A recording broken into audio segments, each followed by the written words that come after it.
నమస్కారం. మీ అందరికి బాను కథలలోకి స్వాగతం. ఇంతలో హఠాత్తుగా నల్లటి అస్పష్ట భయంకరమైన ఆకారం ఒకటి తన వైపు వేగంగా వచ్చినట్టు కనిపించేసరికి కెవ్వుమని కేకవేసి ఒక్కసారిగా వెనుతిరిగా ఎదురుగా ఉన్న కిషోర్ని హత్తుకుపోయింది. అలా ఒక్కసారిగా కావేరి తనను హత్తుకుపోయేసరికి కిషోర్ బ్యాలెన్స్ ఆపుకోలేక వెనక్కు పడిపోయాడు.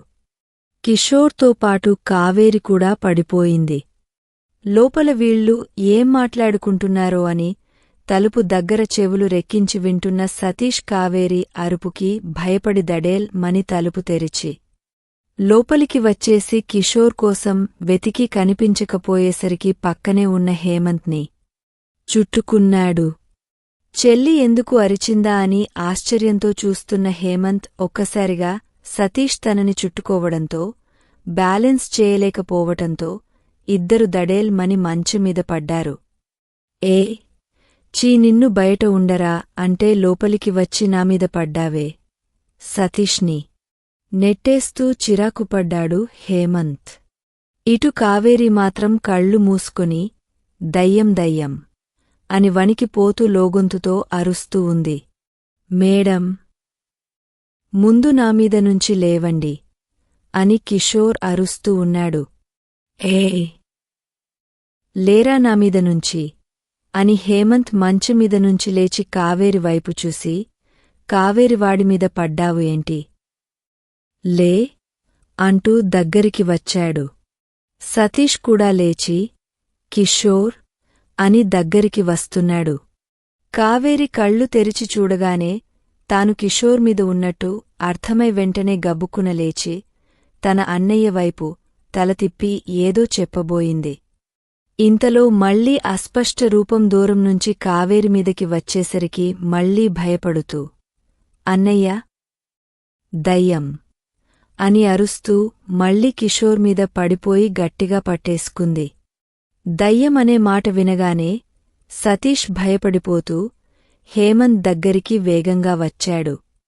ఈసారి హేమంత్ చెల్లి మాటలకు ఆశ్చర్యపడుతూనే వేగంగా తన దగ్గరికి వచ్చి తనను పట్టుకోబోతున్న సతీష్ని తిట్టి దూరంగా నెట్టి కావేరి దగ్గరికి వెళ్లాడు. కావేరి భుజం పట్టుకుని కిషోర్ మీద నుంచి లేపాడు. ఒక్కసారి కావేరితో వెనక్కి పడ్డాడేమో కిషోర్ నడుమీద చేయి వేసి నడుముని భుజాలను కదిలిస్తూ లేవగానే సతీష్ దగ్గరికి వచ్చేశాడు.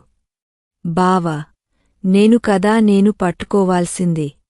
ఈ అమ్మాయి ఎవరు? నిన్ను ఎందుకు పట్టుకుంటుంది? అని కిషోర్ చెయ్యి పట్టుకొని అడిగాడు.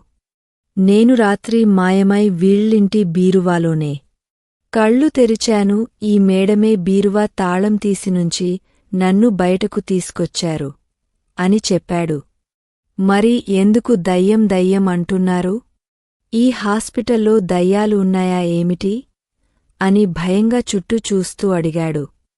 రాత్రి కూడా నన్ను చూసి దయ్యం దయ్యం అని అరిచారు. అరవకుండా ఉంటే నేను ఏదో వివరించేసి నా పాటికి నేను వచ్చేసేవాడిని అని చెప్పాడు కిషోర్. హేమంత్ ఆ మాటలకు కిషోర్ వైపు ఒక చూపు చూశాడు. అస్సలు వీళ్ళిద్దరిలో క్రిమినల్స్ లక్షణాలే లేవు, నార్మల్గా మాట్లాడుకున్నట్టు మాట్లాడేసుకుంటున్నారు అని అనుకుంటూ కావేరి వైపు చూశాడు. కావేరి భయంతో వణికిపోతూ ఉంది. అందరూ ఈ గదిలోనే ఉన్నాము ఇందాకనుంచి. నువ్వు ఒక్కదాన్నే ఉన్నావు. అప్పుడేం భయపడలేదు. ఇప్పుడు అందరూ ఉంటే ఎందుకలా భయపడిపోతున్నావు అని కసిరాడు. కావేరి భయపడుతూ చుట్టూ చూసింది. ఏమీ కనిపించలేదు. అన్నయ్యా నాకు ఏదో ఆకారం కనిపించింది. నా వైపుకు దూసుకుని వచ్చింది అని భయంగా చుట్టూ చూస్తూ చెప్పింది. మేమందరం ఇక్కడే ఉన్నాముగా, మాకు ఎవరికీ కనిపించలేదు. నీకు ఒక్కదానికి ఎలా కనిపించింది? ఇప్పుడు ఈ వేషాలు ఇంకా వేయకుండా నోరు మూసుకొని ఉంటే ఇంటికి వెళ్దాము. అక్కడ మావయ్య వాళ్ళు కూడా ఉంటారు. ఇలా పిచ్చి వేషాలు వేయకు. నువ్వు కనుక సుధీర్ని పెళ్లి చేసుకోవాలి అనుకుంటే మాత్రం మావయ్య వాళ్ల ముందు డీసెంట్గా ఉండు అని మందలిస్తూనే హెచ్చరించాడు. తర్వాత కిషోర్ వైపు తిరిగాడు. మీరెవరో తెలుసుకునే ప్రయత్నాలు మొదలుపెట్టాను, మీరు కూడా మా ఇంటికి రండి. మా పిన్నికి ఏం చెప్పావో అదే మా మామయ్య వాళ్లతో చెప్పు అని చెప్పి అయోమయంగా చూస్తున్న కిషోర్ వైపు చూసి, పిన్ని ఎవరో అర్థం కాలేదని తెలుసుకుని ఇందాక సుధీర్ పక్కన కూర్చున్నామే అని చెప్పాడు. కిషోర్ అలాగే అని తల ఊపాడు.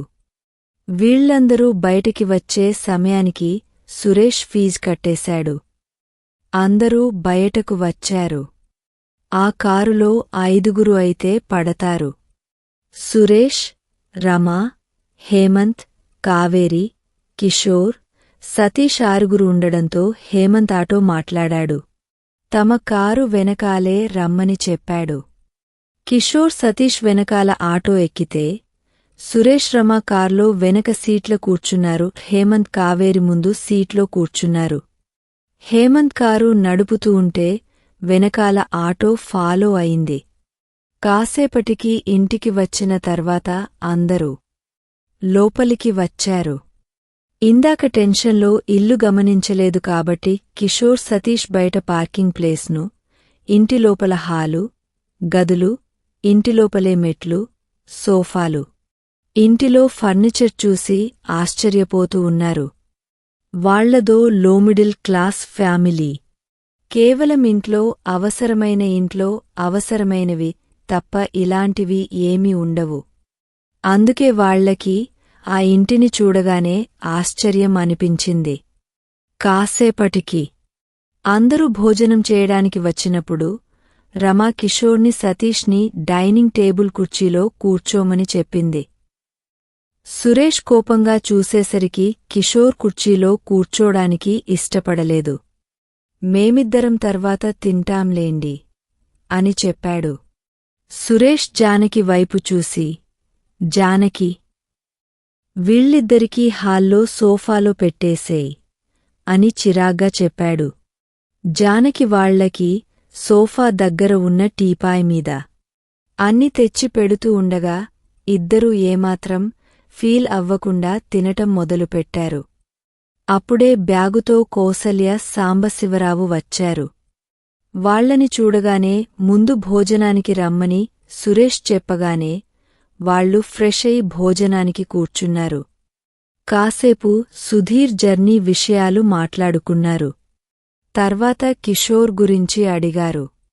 హేమంత్ చెప్పబోయేంతలో సురేష్ అందుకొని, వాడెవడో దొంగతనానికి వచ్చి ఉంటాడు. ఇంట్లో పెళ్లి కదా, ఏదో దొంగతనం చేయాలనుకుని వచ్చి ఉంటాడు. ఇది చూసి దయ్యం అనుకుని అరిచింది. దాంతో వాడు ఏదో పిచ్చ ప్లాన్ వేశాడు అని చెప్పాడు. అదే కరెక్ట్ అని మేము అనుకుంటున్నాము. కావేరి మా కళ్ల ముందు పెరిగిన అమ్మాయి, దాని గురించి మనకు బాగా తెలుసు. అది ఏం చేసినా ధైర్యంగా చేస్తుంది తప్ప ఇలాంటి పనులు చేయదు అని కౌసల్య, సాంబశివరావు కూడా చెప్పేసరికి పక్కనే భోజనం చేస్తున్న కావేరి మాత్రం చాలా ఆనందపడిపోయింది. అత్త, మామ తన మాటలు నమ్మితే చాలు, సుధీర్ని ఎలాగైనా వీళ్లే ఒప్పిస్తారు అని అనుకుంది. తండ్రి చెప్పిన మాటలను హేమంత్ ఖండించలేదు. వీళ్ల భోజనం అయిపోయేసరికి కిషోర్, సతీష్ కూడా తినేశారు. ఇద్దరికీ కింద ఒక రూమిచ్చారు. రూములో విశాలమైన మంచం పైన ఫ్యాను, అటాచ్డ్ బాత్రూం. పక్కనే కిషోర్ ఉండేసరికి సతీష్ ధైర్యంగా తాను తెచ్చిన బ్యాగులోని బట్టలు మార్చుకొని ప్రశాంతంగా కూర్చున్నాడు. రాత్రినుంచి నైట్ డ్రెస్లోనే ఉండడంతో మళ్లీ స్నానం చేసి నైట్ డ్రెస్ మార్చుకున్నాడు కిషోర్. కిషోర్ తన పక్కనే ఉన్నాడు అన్న ధైర్యంతో సతీష్ ఏమీ ఆలోచించకుండా చక్కగా నిద్రపోయాడు. కిషోర్ మాత్రం తాను అక్కడ పడుకుని ఇక్కడ బీరువాలోకి ఎలా వచ్చానో అని ఆలోచిస్తూ బుర్ర బద్దలు కొట్టేసుకుంటూ ఉన్నాడు. హేమంత్ కిటికీలు అన్ని చెక్ చేసుకున్నాడు. కిటికీలకు గ్రిల్స్ ఉండటం వల్ల ఎవరు బయటినుంచి లోపలికి రాలేదు, లోపలనుంచి బయటికి వెళ్లలేరు. బయట డోర్ లాక్ చేసేసి కిషోర్ గది పక్కనే ఇంకొక గదిలో కూర్చుని జరిగిన దానిలో కిషోర్ తప్పు ఏమిటో ఆలోచిస్తూ ఉన్నాడు. కావేరీ రూమ్ ఇచ్చేశారు కాని కావేరికి ఒంటరిగా పడుకోవడానికి భయమేసింది. తల్లి దగ్గర పడుకుంటానని చెప్పింది.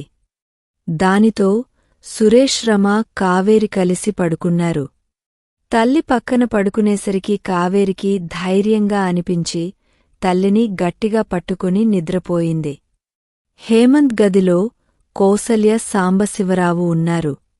కరెక్ట్గా పడుకున్న గంట తర్వాత తనని ఎవరో తట్టినట్టు అనిపించేసరికి తట్టింది తన తల్లి అనుకుని, ఏంటమ్మా అని కళ్ళు మూసుకొని అడిగింది.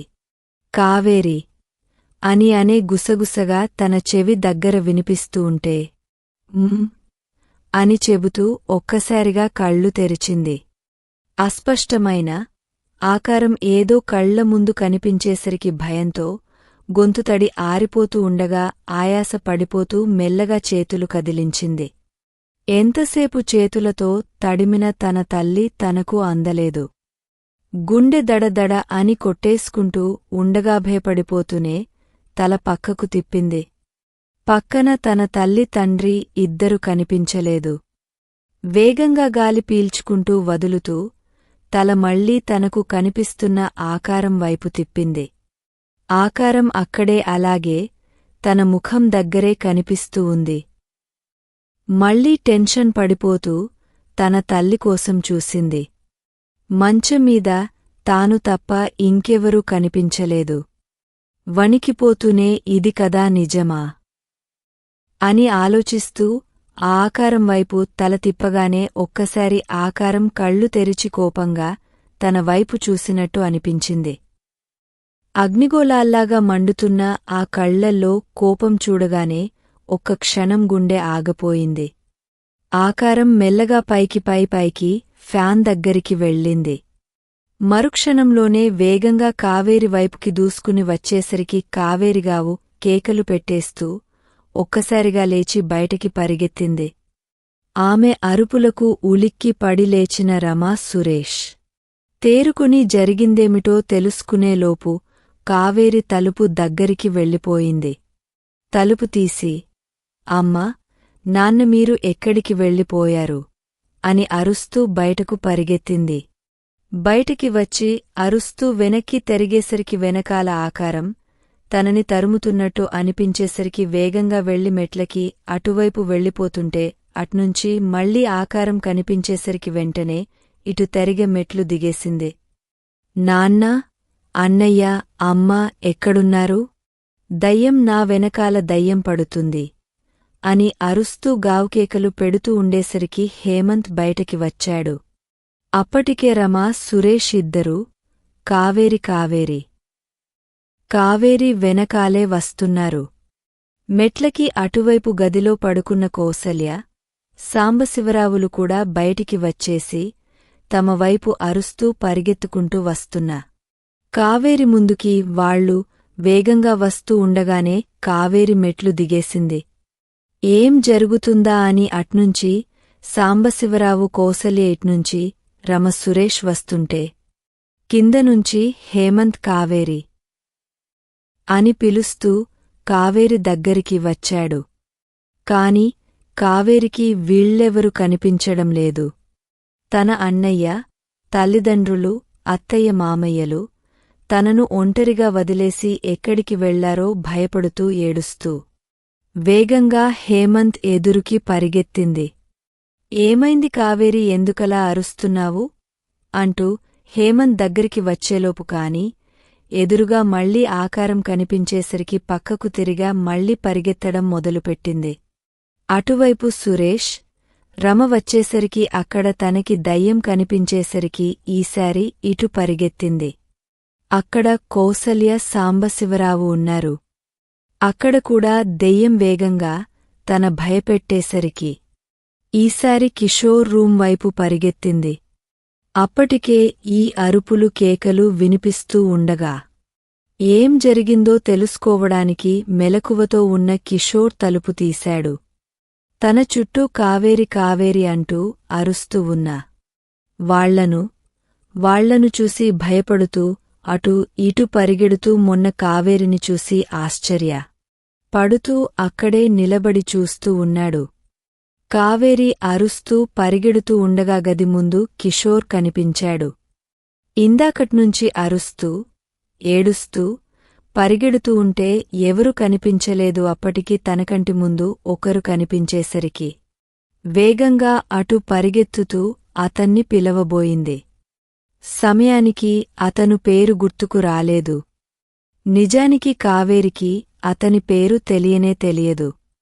నుదిటిమీద జుట్టు వచ్చి పడుతుంది కాబట్టి ఇందాక పిలిచిన బేబీ క్రాఫ్ అని మాత్రమే గుర్తుకు వచ్చింది. దానితో బేబీ క్రాఫ్, దయ్యాలు నా వెంట పడుతున్నాయి, నన్ను కాపాడు అని అరుస్తూ ముందుకు వచ్చింది. కావేరి అలా పరిగెత్తుకుంటూ రావడం చూడగానే కిషోర్కి అనుమానం వచ్చి వెనకాల అడుగువేసి బ్యాలెన్స్గా నిలబడ్డాడు. కిషోర్ అనుమానపడినట్టు కావేరి పరిగెత్తుకుంటూ వచ్చి కిషోర్ మెడ చుట్టూ చేతులు వేసి అతన్ని గట్టిగా పట్టేసుకుంది. ఇటు కావేరి అరుపులకి అప్పుడే నిద్రలేచిన సతీష్ కూడా పరిగెత్తుకుంటూ వచ్చి వెనకనుంచి కిషోర్ను పట్టుకున్నాడు. అనుకోకుండా హఠాత్తుగా వెనకనుంచి కూడా పట్టుకునేసరికి కిషోర్ వెనక్కి తల తిప్పి చూస్తూ ఉండగా బ్యాలెన్స్ తప్పి కిషోర్ అలాగే వెనక్కి పడిపోతూ తనకి తెలియకుండానే కావేరి చుట్టూ చేతులు వేసేశాడు. కిషోర్ పడిపోతూ ఉండగా ముందు సతీష్ కిందపడ్డాడు. తనమీద కిషోర్ మీద కావేరి ఉండేసరికి ఆ బరువుకి సతీష్ అమ్మా అని అరిచాడు. హఠాత్తుగా సతీష్ గొంతు పెద్దగా వినిపించేసరికి కావేరి ఇంకా భయపడిపోతూ కిషోర్ని ఇంకా హత్తుకుపోయింది. ఇంకా ఉంది. ప్లీజ్ సపోర్ట్ చేయండి. అమూల్యమైన సలహాలను కామెంట్ల రూపంలో అందిస్తారని ఆశిస్తూ మీ ఎస్.జి. బాను. మీకు ఈ కథ నచ్చినట్లయితే లైక్ చేయండి, షేర్ చేయండి. ఇంకా బాను కథలును సబ్స్క్రైబ్ చేయడం మరిచిపోకండి. Thank you.